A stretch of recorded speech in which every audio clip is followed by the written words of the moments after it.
Hello दोस्तों, नमस्कार। 16 question से मैंने स्टार्ट किया था, 20 तक पहुँचे थे कि वीडियो पॉस्ट हो गया था। ये क्वेश्चन नंबर 21 है आपका। तो एक 6 वर्ष की लड़की खेलकूद में असाधारण योग्यता का प्रदर्शन करती है। उसके माता पिता दोनों ही खिलाड़ी हैं। उसे नित्य प्रशिक्षण प्राप्त करने भेजते हैं और सप्ताहांत में उसे प्रशिक्षण देते हैं। बहुत संभव है कि उसकी क्षमताएं निम्नलिखित दोनों के बीच परस्पर प्रतिक्रिया का परिणाम होगी। नंबर ए है आपका आनुवंशिकता और पर्यावरण, बी वृद्धि और विकास, सी स्वास्थ्य और प्रशिक्षण, डी अनुशासन और पौष्टिकता। तो यहाँ पर ए आपका सही है कि जब उसके माता पिता दोनों ही खिलाड़ी हैं तो आनुवंशिकता का भी समावेश है उसमें, और उसे वो पर्यावरण भी मिल रहा है कि रोज उसको प्रशिक्षण दिया जा रहा है। तो आनुवंशिकता और पर्यावरण दोनों का अपना अपना एक महत्व होता है, दोनों एक दूसरे के पूरक होते हैं। अगर दोनों का समावेश होता है तो ये संभव है कि हाँ, बच्चा भी खिलाड़ी बन जाएगा। बी 22 क्वेश्चन है आपका कि निम्नलिखित में से 22 क्वेश्चन है कि निम्नलिखित में से सामाजिकरण के गौण वाहक हो सकते हैं। ए परिवार और पास पड़ोस, बी विद्यालय और पास पड़ोस, सी विद्यालय और निकटतम परिवार के सदस्य, डी परिवार और रिश्तेदार। तो सामाजिकरण के गौण वाहक मतलब कि जिनका कोई बहुत ज़्यादा रोल नहीं होता है, ठीक है। तो लेकिन परिवार और पड़ोस का रोल होता है, विद्यालय और निकटतम परिवार के सदस्य का भी रोल होता है, परिवार और रिश्तेदार का भी रोल होता है। तो सामाजिकरण में विद्यालय और पास पड़ोस ये दो चीज़ हैं कि जिनका बहुत ज़्यादा रोल नहीं होता है। सामाजिकरण जीवन भर चलने वाली एक निरंतर प्रक्रिया है। गौण सामाजिकरण के माध्यम के बालक सामुदायिक तरीके से सीखने के व्यवहार को अपनाता है। गौण सामाजिकरण के वाहकों में विद्यालय, पास पड़ोस, खेल कूद मैदान आदि को शामिल किया जाता है। प्राथमिक सामाजिकरण में मुख्य वाहक परिवार तथा मित्र होते हैं। क्वेश्चन नंबर 23 है, लेव वाइगोत्स्की के अनुसार संज्ञानात्मक विकास का मूल कारण है। ए संतुलन, बी सामाजिक अन्योन्य क्रिया, सी मानसिक प्रारूपों स्कीमा का समायोजन, या डी उद्दीपक अनुक्रिया युग्मन। तो जहाँ पर स्कीमा आए वो तो बिल्कुल गलत है क्योंकि ये जीन पियाजे का है। तो यहाँ पर बी आपका सही है, सामाजिक अन्योन्य क्रिया।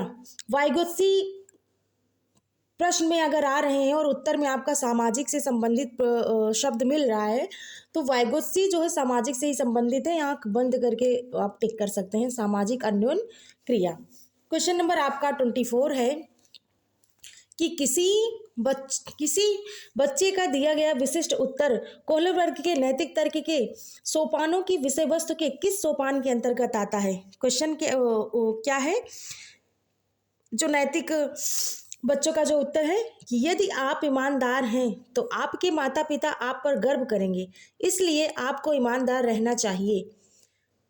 ये कौन सा है? तो ये सोपान के अंतर्गत आता है। तो ये आता है क्या? ए है दंड आज्ञाकारिता अनुकूलन, या सामाजिक संकुचन अनुकूलन, सी अच्छी लड़की तथा अच्छा लड़का अनुकूलन, कानून और व्यवस्था अनुकूलन। तो बच्चा कह रहा है कि यदि आप ईमानदार हैं तो आपके माता पिता आप पर गर्व करेंगे। तो ये आता है अच्छी लड़की और अच्छा लड़का अनुकूलन। कहने का मतलब बच्चा ये सोचता है कि मैं अच्छा रहूँगा, ठीक है, तो मेरे माता पिता मुझ पर गर्व करेंगे। तो यहाँ पर खुद को अच्छा साबित करने के लिए बच्चा जो है ये कह रहा है कि आप ईमानदार हैं तो आपके माता पिता आप पर गर्व करते हैं। क्वेश्चन नंबर 25 है, जीन पियाजे के अनुसार अधिगम के लिए निम्नलिखित में से क्या आवश्यक है। ए विद्यार्थियों के द्वारा पर्यावरण की सक्रिय खोजबीन, बी वयस्कों के व्यवहार का अवलोकन, सी ईश्वरीय न्याय पर विश्वास, डी शिक्षकों और माता पिता द्वारा पुनर्बलन। तो जीन पियाजे के अनुसार अधिगम के लिए निम्नलिखित में से क्या आवश्यक है। तो ए है शिक्षार्थी के द्वारा पर्यावरण की सक्रिय खोजबीन। क्वेश्चन नंबर 26 है, जीन पियाजे के अनुसार प्रारूप स्कीम निर्माण वर्तमान योजनाओं के अनुरूप बनाने हेतु नवीन जानकारी में संशोधन और नवीन जानकारी के आधार पर पुरानी योजनाओं में संशोधन के परिणाम के रूप में घटित होता है। इन दो प्रक्रियाओं को जाना जाता है किस नाम से? समायोजन और अनुकूलन के रूप में, समावेशन और अनुकूलन के रूप में, सामीकरण और संशोधन के रूप में, कि डी समावेशन और समायोजन के रूप में। ये क्वेश्चन बहुत ही ज़्यादा इंपॉर्टेंट है। ये डी सही है आपका कि समावेशन और समायोजन के रूप में जाना जाता है। क्वेश्चन नंबर 27 है आपका कि विकास किसी प्रगतिशील कक्षा की व्यवस्था में शिक्षक एक ऐसे वातावरण को उपलब्ध कराकर अधिगम को सुगम बनाता है जो ए खेल खोज को प्रोत्साहन देता है, बी नियामक है, सी समावेशन को हतोत्साहित करता है, डी आवृत्ति को बढ़ावा देता है। तो ए आपका सही है, खोज को प्रोत्साहन देता है। क्वेश्चन नंबर आपका 28 है कि हार्वर्ड गार्डनर की बहुबुद्धि सिद्धांत सुझाता है कि हर बच्चे को प्रत्येक विषय पर 8 भिन्न तरीकों से पढ़ाया जाना चाहिए ताकि सभी बुद्धियां विकसित हों। बी बुद्धि को केवल बुद्धिलब्ध परीक्षा से ही निर्धारित किया जा सकता है। सी शिक्षक को चाहिए कि विषय वस्तु को वैकल्पिक विधियों से पढ़ाने के लिए बहुबुद्धियों को एक रूपरेखा की तरह ग्रहण करें। डी क्षमता भाग्य है और अवधि के भीतर नहीं बदलती। तो देखिए, जो भी निगेटिव आंसर है उसको हम पहले कट कर देते हैं। तो यहाँ पर आपका एक बी है जिसमें केवल शब्द आया है, उसको कट कर दीजिए। उसके बाद एक डी है कि भाग्य क्षमता है और अवधि के भीतर नहीं बदलती है। तो ये भी आपका एकदम गलत है। सबसे सही पॉजिटिव आंसर है कि शिक्षक को चाहिए विषय वस्तु को वैकल्पिक विधियों से पढ़ाने के लिए बहुविधियों का एक रूपरेखा की तरह ग्रहण करें। क्वेश्चन नंबर आपका 29 है, कोई 5 वर्ष की लड़की एक टी शर्ट को तह करते हुए अपने आप से बात करती है। लड़की द्वारा प्रदर्शित व्यवहार के संदर्भ में निम्नलिखित में से कौन सा कथन सही है? जीन पियाजे और लेव वागेसी इसकी व्याख्या बच्चे के विचारों की अहम केंद्रित प्रकृति के रूप में करेंगे, या जीन पियाजे किसे अहम केंद्रित भाषा कहेंगे और लेव वागेसी इसकी व्याख्या बच्चों के द्वारा निजी भाषा से अपनी क्रियाओं को नियमित करने के प्रयासों के रूप में करेगा। और सी है आपका